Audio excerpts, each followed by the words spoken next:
Hello everyone, तुमचं मनापासून स्वागत आहे माझ्या मिनी ब्लॉगमध्ये। आज आमच्या घरी अधिक मासानिमित्त धोंडे जेवणाचा खास सोहळा आयोजित केला होता।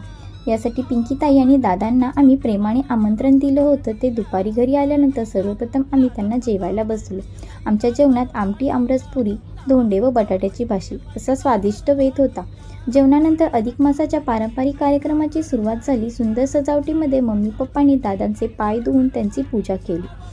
मम्मींनी ताईंना हळदी कुंकू लावलं आणि आम्ही दोघींनी मिळून धोंड्याच्या दिव्याने दोघांना ओवाळलं। त्यानंतर धोंडे दादांना दिले आणि तुपाच्या दिव्यांनी सुद्धा ओवाळणी केली। पुढे आयर म्हणून कपडे व भेटवस्तू देऊन मानपान करण्यात आला। भाऊजींनी श्लोकलाही प्रेमाने कपडे दिले। अशा प्रेम, आपुलकी आणि संस्कारांनी भरलेल्या वातावरणात आमचा हा सुंदर कौटुंबिक सोहळा पार पडला। तुम्हाला हा ब्लॉग आवडला असेल तर योगिता सागर यूट्यूब चॅनेलला नक्की सबस्क्राईब करा। व्हिडिओ आवडली तर लाईक करा। भेटूया नेक्स्ट व्हिडिओमध्ये। बाय।